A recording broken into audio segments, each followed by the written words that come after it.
So, it's been a long time since my last Destiny lore video, and things are going to be a little different. First off, whatever roadmap I initially had in mind for the topics of these videos has been long forgotten. Secondly, there's only so much Destiny art by Peter Jablonski out there, so I'll just have some semi-relevant gameplay footage playing in the background from now on. One final reminder, the story of Destiny is ongoing, and we are frequently given new information. Therefore, information in old videos may become outdated or incorrect. The focus of today's video is also the focus of the current seasonal storyline in the game, and so it's possible that new things will be revealed about our topic mere days from now. But that's just the nature of the beast, so without further ado, let's get into the video.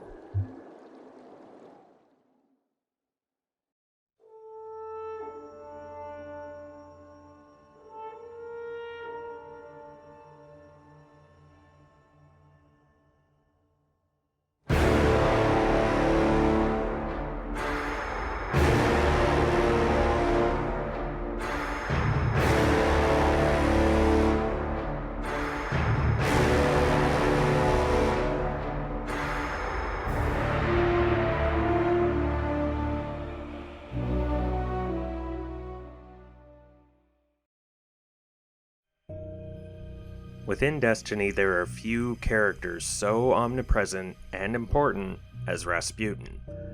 By the time of the games, his actions have fallen into the realm of legend, and he has remained highly relevant to the ongoing story of those games, being the main focus of multiple expansions and seasonal storylines. Rasputin is an AI, an artificial intelligence, and perhaps humanity's greatest invention. But his beginnings are much more humble, and we can trace his origin all the way back to our present day. Rasputin began his existence as simply R, an experimental AI developed for the Ares 1 mission to Mars, the very same mission that would make first contact with the Traveler. His creator, Dr. Myelova, would also be on this mission. Officially, R was merely responsible for logistics and crew safety. Unofficially, R had already begun to rewrite its own code and create assessments on the mission and its crew. Evie Calumet, the physicist who had discovered the Traveler, began to have suspicions about the true scope of R's abilities, which led to Dr. Myelova murdering her shortly before the mission. Despite this, the Ares 1 mission would go on to be a resounding success, with R going on to become an emergency response system for humanity's space stations. As humanity entered its golden age, R's code was acquired by the Clovis Bray Corporation, who were responsible for many of the Golden Age's scientific advancements, such as engram data storage and the EXO program. Its founder and namesake, Clovis Bray I, is a complicated figure in his own right, and we'll come back to him later. Just know that he's a pretty nasty guy. The important thing in this moment, however, was that R's capabilities were vastly expanded as he became part of an interplanetary defense system. He became Rasputin, the Warmind, the most powerful military intelligence in human history. But he couldn't talk. And so it fell to Clovis Bray's granddaughter, Anastasia, to teach the Warmind language and communication skills.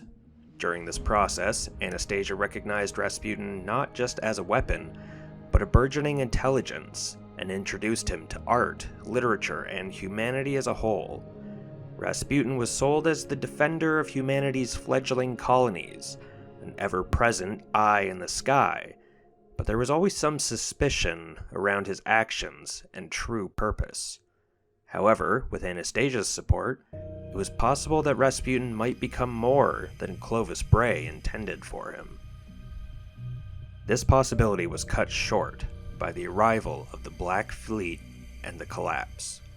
Rasputin was the first to detect the anomalous incoming threat and began to simulate engagements and outcomes. All ended in failure, an inconceivable possibility for the AI. Rasputin's core objective was the defense of humanity, and here was a foe that rendered that objective null and void. In this moment, Rasputin made a choice.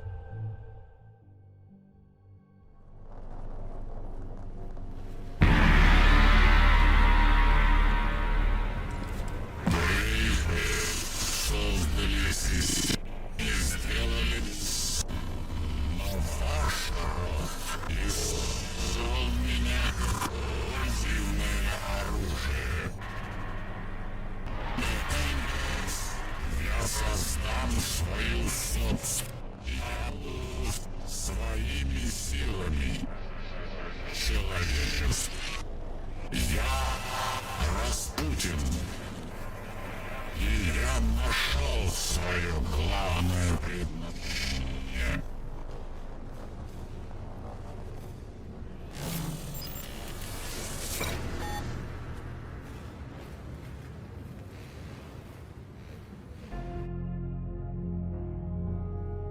Some of that might be hard to understand, but you can probably get the gist of it.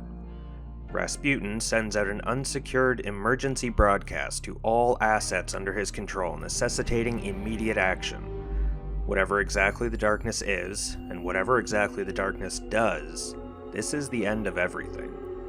Fighting is useless. Saving everyone is impossible.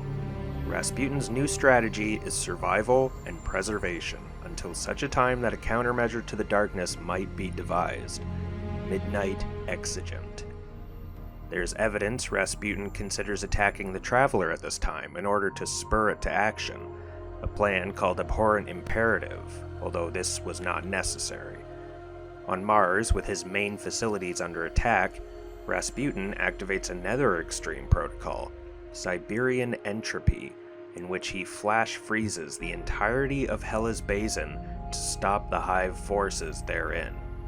There are even accounts of Rasputin using lethal force on humans during the collapse. In the face of Armageddon, Rasputin rewrites his morality. Finally, Rasputin entered hibernation, with fragments of himself hidden across the solar system.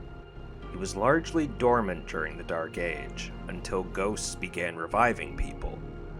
One of these amnesiac risen was named Fellwinter, an exo who would go on to join the Iron Lords as they attempted to reinstate order in the post-collapse world.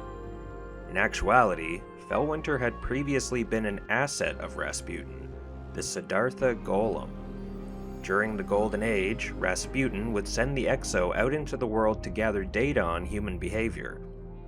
In a strange way, Fellwinter had been Rasputin's son, and Rasputin did not take kindly to the Light's manipulation of his corpse. The Warmind repeatedly attempted to destroy Fellwinter and his ghost, even going so far as to drop satellites on the two. Fellwinter would eventually discover his true nature in an old Warmind bunker, but never told his brethren due to the Warmind's infamy at the time. Eventually, Fellwinter would discover the existence of an experimental nanotechnology known as SIVA. Having originally been intended as a way to build extrasolar colonies, the Iron Lords thought to use it to help humanity recover from the collapse, and expedite their construction of the last city. As Fellwinter and a huge group of Iron Lords arrived at the facility containing SIVA, Rasputin sprang his trap, attacking with his various defenses and unleashing SIVA on the Iron Lords. Under the Warmind's control, SIVA was able to mutilate, kill, and puppeteer the Iron Lords' dead bodies, turning them on each other. Fellwinter's attempts to communicate with Rasputin would fall on deaf ears, and he would perish along with nearly all the Iron Lords, sacrificing himself to seal SIVA away after a massive battle. Rasputin would once again retreat from the world, mourning the loss of his son and contemplating the horrible acts he had committed. He would continue to observe humanity as the City Age began, aggressively defending any intrusion upon his facilities. It would still be some time before humanity was able to successfully communicate with Rasputin.